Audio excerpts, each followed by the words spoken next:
জয়তে আমি সকলোকে মাধৱদেৱ মহাবিদ্যালয়ৰ হীৰক জয়ন্তীৰ এই শুভ উদ্বোধনী অনুষ্ঠান আৰু লগতে মাধৱদেৱ বিশ্ববিদ্যালয়ৰ ৮ম প্ৰতিষ্ঠা দিৱসৰ আমি অভিনন্দন জ্ঞাপন কৰিছোঁ আৰু সকলোকে আমি শুভেচ্ছা জনাইছোঁ। আপোনালোকে সকলোৱে হয়তো জানে যে 1963 চনৰ মাধৱপুৰ MV স্কুলত হোৱা এখন সভাত এটি সিদ্ধান্ত গ্ৰহণ কৰা হৈছিল। তাত 200জনমান ব্যক্তি উপস্থিত আছিল। তেখেতসকলে সিদ্ধান্ত গ্ৰহণ কৰা হৈছিল যে নাৰায়ণপুৰ কলেজ নামৰ এখন কলেজ প্ৰতিষ্ঠা হ'ব আৰু 1964 চনত তাৰ কিছুদিনৰ পিছতে জুলাই মাহত মাধৱদেৱ মহাবিদ্যালয়, তেতিয়া মাধৱদেৱ মহাবিদ্যালয় নাছিলে, নাৰায়ণপুৰ কলেজ প্ৰতিষ্ঠা হৈছিলে। আৰু সেই সময়ত যিসকল ব্যক্তিয়ে এই অনুষ্ঠানটি প্ৰতিষ্ঠাৰ কাৰণে ত্যাগ কৰিছিলে, তেখেতসকলৰ বহু উৎসৰ্গা কৰিছিলে, সেইসকলক আজি মাধৱদেৱ বিশ্ববিদ্যালয় পৰিয়ালে অতি শ্ৰদ্ধাৰে সোঁৱৰিছে। আমি বিশ্বাস কৰোঁ যে মাধৱদেৱ বিশ্ববিদ্যালয় মাধৱদেৱ মহাবিদ্যালয়ৰ আত্মাত প্ৰতিষ্ঠিত হৈছে। আত্মা একেই আছে, মাত্ৰ দেশ সলনি হৈছে। 2019 চনত মাধৱদেৱ মাধৱদেৱ বিশ্ববিদ্যালয়লৈ উন্নীত কৰা হয় আৰু তেতিয়াৰ পৰা বিশ্ববিদ্যালয়ে 8 বছৰ পূৰা কৰিছে। 7ম বছৰ পূৰা কৰি 8 বছৰ আচলতে ভৰি দিছে। আৰু আচলতে আমি সেই আজি উদ্বোধনী অনুষ্ঠান পতাৰ কাৰণে আজি 14 জুন তাৰিখটো বাছি লোৱাৰ কথাও হৈছে সেইটোৱেই যে 2019 চনৰ এই 14 জুন তাৰিখটোতেই মাধৱদেৱ বিশ্ববিদ্যালয়ৰ প্ৰথমজন উপাচাৰ্য মহোদয়ক নিযুক্তি দিয়া হৈছিলে।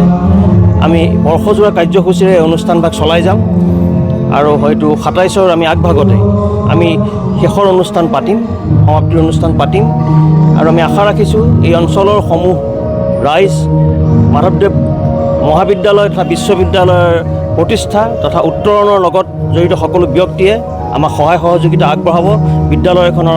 এই বিশ্ববিদ্যালয়খনৰ মংগলৰ কাৰণে আমাক দিহা পৰামৰ্শ দি যাব।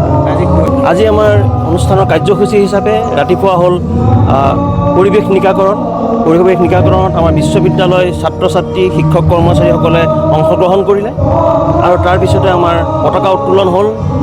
আমাৰ বিশ্ববিদ্যালয় পতাকা উত্তোলন কৰিলে এই আমাৰ উদযাপন কমিটিৰ সভাপতি মহোদয়ৰ পিছতে আমাৰ 60 বছৰ হীৰক জয়ন্তী উপলক্ষে 60খন পতাকা উত্তোলন কৰা হয়। এই 60খন পতাকা উত্তোলন কৰিবলৈ আমি বিশেষকৈ আমাৰ এই 60টা বছৰৰ প্ৰাক্তন ছাত্ৰ ছাত্ৰীসকলৰ বিশেষকৈ যিসকল সাধাৰণ সম্পাদক আছিলে বা ষ্টুডেণ্ট ইউনিয়নৰ যিসকল মেম্বাৰ আছে তেখেতসকলক দায়িত্ব দিছিলোঁ। তাৰে প্ৰায় সকলো সংখ্যকে আহিছে আৰু আমি তেনেকৈ 60খন পতাকা উত্তোলন কৰিলোঁ। 60খন পতাকা উত্তোলন কৰাৰ পিছত পৰৱৰ্তী সময়ত আমি স্মৃতি তৰ্পণ কৰিছোঁ। আমাৰ মাধৱদেৱ বিশ্ববিদ্যালয়ৰ বা মাধৱদেৱ মহাবিদ্যালয় প্ৰতিষ্ঠাৰ লগত যিসকল ব্যক্তি জড়িত হৈ আছিলে তেখেতসকলৰ বহুজন এতিয়া আমাৰ মাজত নাই, বহু ছাত্ৰ ছাত্ৰীও আমাৰ মাজত নাই। আমি তেখেতসকলৰ প্ৰতি আমি কৃতজ্ঞতা জ্ঞাপন কৰিছোঁ, তেখেতসকলৰ আমি শ্ৰদ্ধাঞ্জলি জ্ঞাপন কৰিছোঁ। তাৰপিছত মুকলি সভা আমাৰ এতিয়া চলি আছে। আমাৰ মুকলি সভাত আজি আমি মাধৱদেৱ মহাবিদ্যালয়ৰ পৰা বিশ্ববিদ্যালয়লৈ উত্তৰণৰ ইতিহাস সেই সম্পৰ্কে ক'বৰ বাবে আমি এই বিশ্ববিদ্যালয়ৰ আগৰ পঞ্জীয়ক তথা বৰ্তমান শংকৰদেৱ বিশ্ববিদ্যালয়ৰ পঞ্জীয়ক ডক্টৰ শৰৎ হাজৰিকাদেৱক মাতিছিলোঁ। তেখেত আমাৰ মাজত আহি উপস্থিত হ'ল, তেখেতে ভাষণ প্ৰদান কৰিলে আৰু আমি যিটো ফাউণ্ডেশ্যন ডে স্পীচ আমাৰ প্ৰতিষ্ঠা দিৱসৰ বক্তৃতা দিবৰ কাৰণে আমি ডক্টৰ মুকুল চন্দ্ৰ বৰাদেৱ, তেখেত উত্তৰ লখিমপুৰ বিশ্ববিদ্যালয়ৰ সন্মানীয় উপাচাৰ্য মহোদয়, আমি তেখেতক নিমন্ত্ৰণ জনাইছোঁ। তেখেতে সেই ভাষণ প্ৰদান কৰিব। তাৰ লগত আমাৰ সাংস্কৃতিক কাৰ্যসূচীও আছে আৰু গধূলিলৈ আমাৰ বন্তি প্ৰজ্বলন আছে। বন্তি প্ৰজ্বলন কৰিব মাধৱদেৱ বিশ্ববিদ্যালয়ৰ ছাত্ৰ ছাত্ৰী আৰু শিক্ষক কৰ্মচাৰীসকলে।